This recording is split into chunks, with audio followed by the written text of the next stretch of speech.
Hello everybody, Slim Kirby here, and welcome back to more Mario & Luigi Superstar Saga. Okay, we are back in town to do perhaps the last thing we're going to do in this video. Again, this might be a very oddly short video, but this is basically just kind of cleaning up everything else we have left to do. So, we're going to go to the Starbeans Cafe and finish up the rest of the drinks that we have. So, I'm going to say no to this. Oh wait, I already knew that. My bad.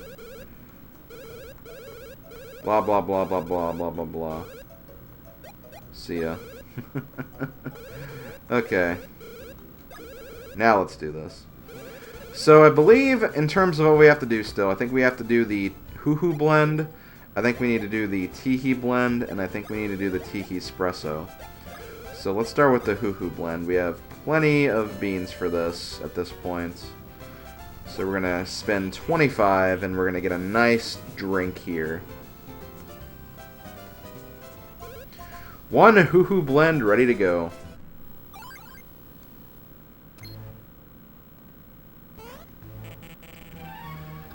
Ho ho ho, surprise, yet another video conference.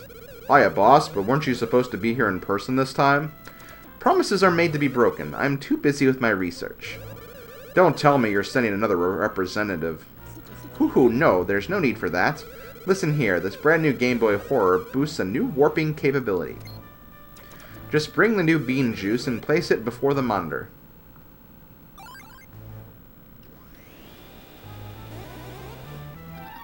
Ho-ho, the warp was successful. Oh, another mind-numbingly deep flavor.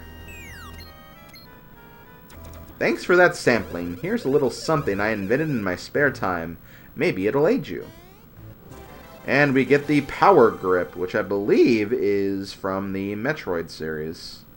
It's a reference to the Power Grip in that game, anyway. Next time, I really will be there in person. So let's go ahead and continue. Next up, we're going to go to the tee-hee blend. We have plenty of beans for this now, finally. So we can finally see the type of beverage this will create. One tee-hee blend ready to go.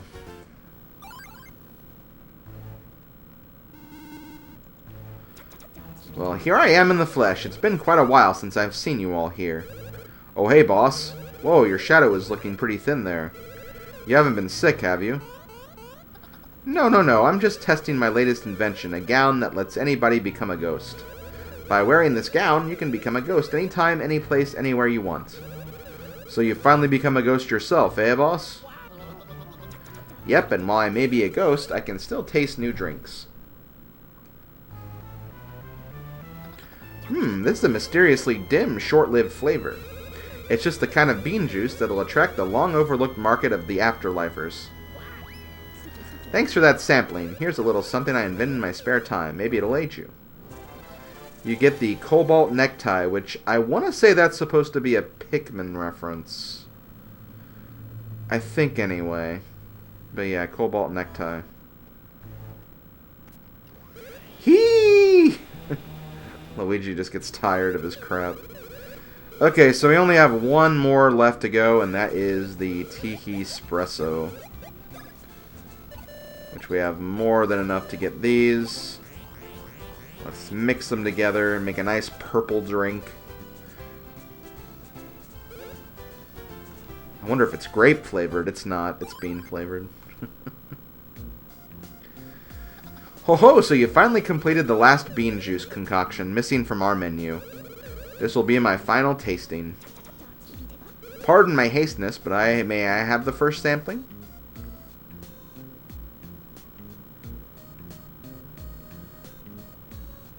Ooh, since I know this is the last new flavor I will taste, I must say it's the finest yet.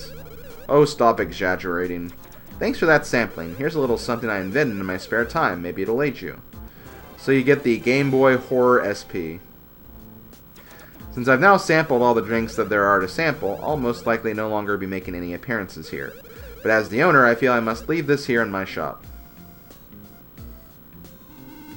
Oh. If you ever have any hardships or any sad days, then you can gaze upon this picture and think of me. There, don't you think it brings a little respect to this shop and makes it slightly less kiddie? I think it stinks. So, in addition to what we've done, honestly, there's still a reason to make coffee even after you've gotten everything. Because the coffees themselves actually increase your stats to an extent. So, for example, let's go to the Hoo-Hoo Lumbian. We can actually make this, and this is a pretty good one, so I'm going to go ahead and make this now. And again, at this point it doesn't really matter too much, because, you know, we've made all the drinks, we've done all we need to do, so I feel like we can afford to make some extra drinks here and there. And you don't have to worry about having EGAD come in and basically steal your thunder or whatever. So let's actually... anything else I can do? Let's look at the Chuckaccino. Can I make this? No, I can't. Let's see, can I make the Teehee Espresso? No, I can't. Okay, I pretty much can't do anything with the first one or the last one. So let's try Woohoo. Okay, can't do that. Hoo-Hoo, can't do that either. Chuckle Blend, on the other hand, we can make a couple of these. But yeah, each one of these coffee drinks will actually increase your stats. And each individual one increases a different stat. And the last one, which is the Teehee Espresso, probably the most rare one to get, that'll actually increase, like, one random stat by 6, I believe. So we'll definitely take a look at that. So there we go. I made some extra drinks. I'm going to go ahead and maybe use them right now. I mean, why not? We're getting ready to get to a point in the game that is actually pretty difficult, so... basically, Woohoo Blend increases HP. Hoo-Hoo Blend increases BP. Chuckle Blend increases speed. Teehee Blend increases stash. Hoolumbian increases power. Chuckaccino increases defense. And Teehee Espresso is, again, the random one. So, yeah, just kind of take your choice here. You can give them to whatever bro is lacking in this department. Or you can just kind of continue to give them to your stronger bro if you want them to really just kind of beat up everything. So, for example, Chuckle Blend, because of speed, Luigi being kind of behind in that, and there's not really any reason to make Mario any faster. We can just give Luigi all the Chuckle Blends. Stash points, I mean, we're about even here, so it doesn't really matter. Luigi, well, I'll probably be using Mario more for, yeah, I'll probably be using Mario more for normal attacks, so I'll give that to Mario. Power, Mario's pretty powerful already. I could make him more powerful, but let's give Luigi a little more power. Or I could give one to each. Yeah, let's do that. Woohoo Blend, HP. Mario, you're kind of lacking, so I'll give you HP. BP, Luigi, may as well just give you more, honestly, so I'll give you more of that. Defense, Luigi, you're pretty tanky already, so I'll just give this to Mario, I suppose. And the Teehee Espresso doesn't really matter. We'll give it to Mario, and we're gonna get Stash. Okay. So yeah, we used some of those. We got a little more powerful, and that's basically the use of those. And because I forgot this, I should probably also go over the new items we got as well, because yeah, those are very, very important. I don't know why I didn't mention them. So first of all, we have the Power Grip. Never drop the hammerhead on defense, which that's pretty cool. Basically, whenever you use the hammer to defend, the hammer will never break, so you can kind of use that to, you know, better time those hammer hits. Next up, we have the Cobalt Necktie. It doubles your stash points, which that's pretty cool. Just basically gives you double the luck when it comes to not only landing those critical strikes, but also for... if it doubles your stash point, this is probably also a good item to have whenever you're buying items, for that matter, too. And then we have the Game Boy Horror SP.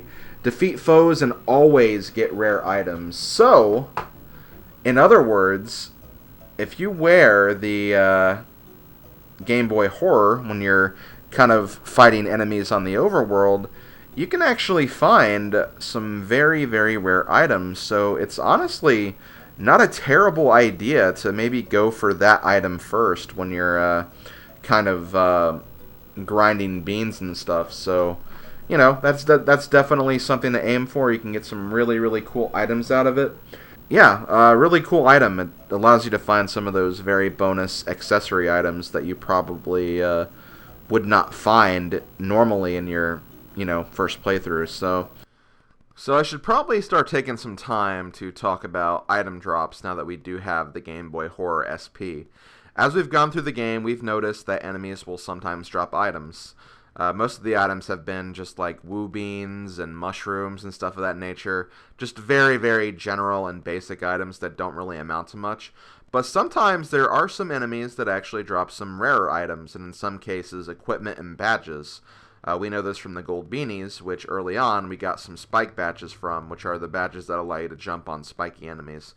So yeah, there are definitely some items and some rare items you can get from enemies as you go throughout the game. And basically, most enemies, not all enemies, but most enemies have basically two types of drops. They have like the very basic drops, which are just, items you get from basically battling enemies and defeating them.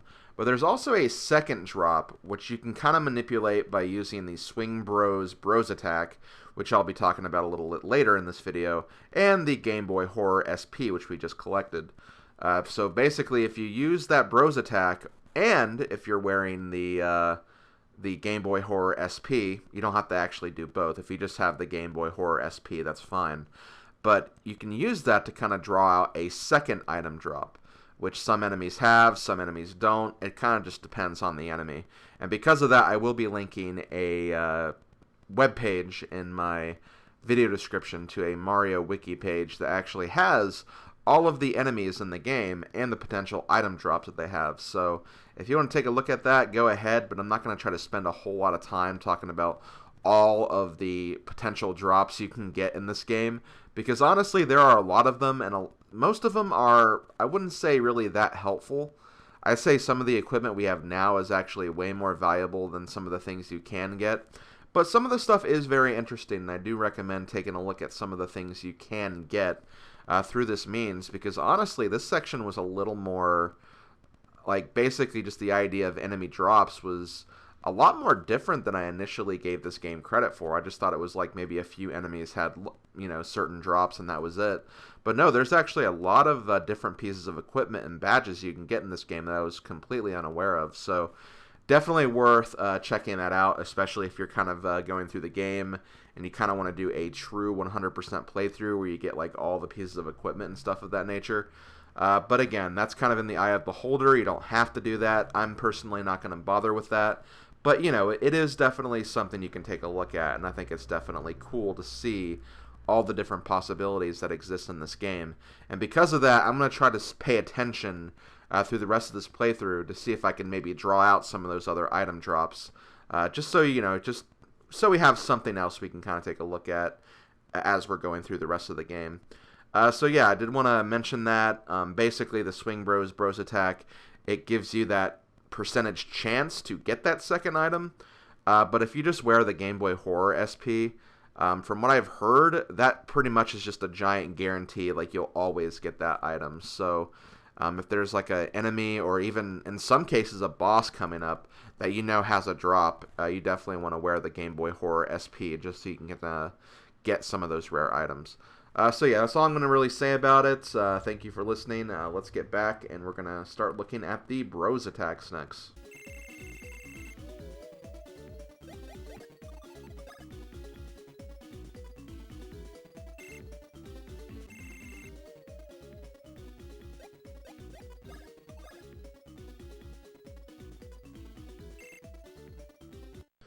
Okay, so next up we're going to be talking about the Bros attacks. These are the special attacks I've been using throughout the playthrough and a lot of the boss fights and enemy encounters. So there's not really a whole lot to discuss. I've already been over these Bros attacks numerous times, and I will be showing footage after this of all of the Bros attacks and advanced commands we haven't seen yet. But just to basically sum up everything, I have a list here of all the bros attacks, which attack belongs to each brother. Next to each attack name, I have the number of times you must complete that successfully to get the advance command. Some of the numbers may be inaccurate. I saw different numbers for different websites and different resources, so there could be differences depending on just the type of game you're playing. Some might be using the 3DS version and others might be using the GBA version. I honestly have no idea, but basically close to those numbers. The numbers seem pretty close to when I actually did unlock them, so as long as you keep doing the moves, at some point you'll unlock all of these, and that's really all that matters. And then next to that, in parentheses, I have kind of the special effect of that particular move. Now, there are some attacks that have like very obvious effects, but there are others that are just, basically just damage dealing moves. One thing I didn't realize was that Splash Bros actually does 2x damage to spike enemies, which I thought was pretty cool. Fire Bros does burn damage to enemies, which it's actually kind of funny because during the Popple 3 fight, I mistakenly said that Popple got poisoned, when in fact he actually got burned by Fire Bros, because I forgot that I used Fire Bros right before that, so that is the effect that Fire Bros has on enemies, so that's pretty cool. And Thunder Bros, when you unlock the advance command for Thunder Bros, you actually, instead of getting the defense down for all enemies, the advance command actually decreases the power for one enemy. So if you get that advance command, you can actually like really, really weaken the bosses tremendously in this game. Not that they really need to be weakened. I mean, come on, we're pretty OP right now, but I think you get the picture. And then of course we have the special scrolls, which are the special scrolls we got from the Thwomp minigame in the Hammerhead Bros hideout. Basically, if you get both scrolls, you get those last two moves, and those moves have some pretty unique effects as well. Swing Bros can basically steal an item. It's very, very tricky, but it will be happening in a later part, so you can see how that works. And Cyclone Bros, which is Luigi's move, basically, when you get the advance command, it can make an enemy dizzy. Now, I've never actually seen this happen in this playthrough, but I assume dizziness just makes the enemy, like, less accurate. It might miss some of its attacks, stuff of that nature, so... and honestly, it doesn't really do a whole lot of damage whenever you do that, so I really wouldn't rely on the dizziness, but that is the effect of it. But yeah, that's pretty much what we got for the Bros attacks, so now I'm going to go ahead, show you the footage of the advance commands for Fire Bros and Thunder Bros, and then I'm just going to show the full attacks of Swing Bros and Cyclone Bros, because, well, the advance commands for those moves are basically just extensions of the normal move anyway, so... there's really not much different from the main move and the advance command for those moves. It's literally just like a few seconds longer because the advance command is like the last prompt. So yeah, here you go. Here are the last moves.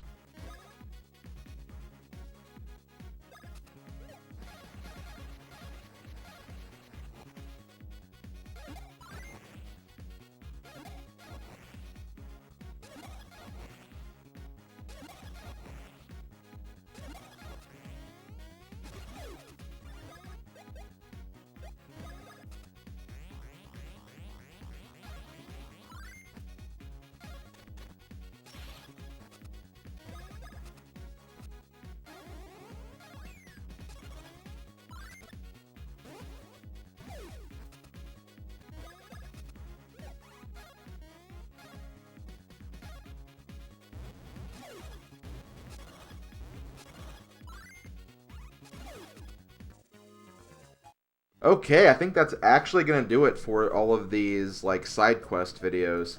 I do apologize if any of these videos have been, like, kind of underwhelming to a large degree, because I haven't really been continuing on with the game or really doing anything that substantial. It's been a lot of, like, revisiting old areas and checking things out and just kind of, like, being just a giant dump of information. But I feel like this is, again, the best point to go back and do all that stuff, just because we are kind of heading to that end game point, and I feel like now that we do have all the overworld accessible to us now, this is probably the best point to do it. So that's kind of my logic here. So again, I do apologize if this has been kind of boring for people, but Again, I wanted to make sure that I covered as much of that as I could, and now with that, we can just focus on the rest of the game, and that is exactly what we're going to do. So we're going to go ahead and leave Bean Bean Kingdom, and we're going to start heading towards Joke's End, the place where jokes go to die, I think is what they called it. They called it something to that effect anyway. So yeah, you want to get to the beach. You want to, well, you want to look out for all these dumb bombs, but I guess I'll go ahead and fight these guys just to showcase how powerful we are right now. Seriously, we are insanely powerful. We can kill things so easily. And, like, things don't really hurt us at all, which is kind of funny. So yeah, you guys do you. You guys do you, I guess. Okay, so no, we don't need to go here. I always get lost on this side of Bean Bean Kingdom just because, like, you don't really come over here for much. Whenever you're here, you're just, like, thinking, oh, well, let's just go east so we can get back to the castle town. Or not east, west. You know what I meant. Point still remains. We're not in this part of the kingdom very much, so I'm not entirely familiar with it. But this is where we need to go. We need to go down here. This is where you are supposed to learn how to surf, but I learned it elsewhere because I am a madman. And we are going to surf our way to the end game, or surf our way to Joke's End. I guess we don't know for sure if this is going to be the end game. It seems like it is. A very, like, mysterious place on the map. Literally the only place in Bean Bean Kingdom we haven't visited yet, so, you know, I wouldn't be surprised if people felt like this was the end game. Just because of, just how this game has been shaping up, but we'll see what happens. I think there's still definitely a couple more parts to go before this is going to wrap up. So we still got some time left, that's for sure. So we'll see all these rocks over here. These rocks are kind of a symbol of where you should be going. You're looking for basically an opening to kind of get through here. I think if we go down here we can find it. At some point, yeah, they'll open up and then we can start swimming over here now.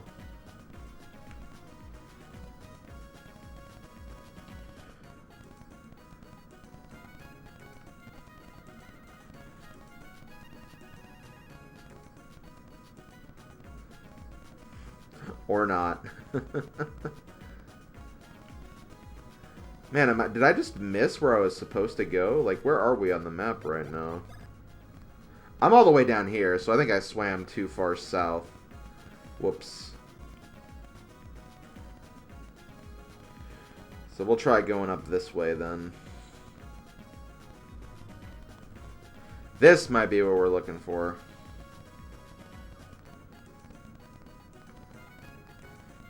Yep, I think it is.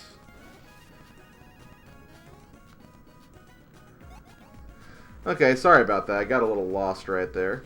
It happens, it happens. Yep, I think this is where they want us to go. All these rocks are being pretty obvious about what they want me to do. And look, we have a nice warp pipe here, so all of the warp pipes have been found.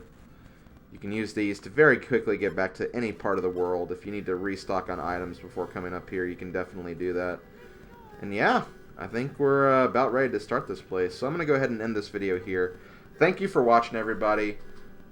Hope you guys enjoyed. Next time, we're going to start Joke's End, finally. Later, folks.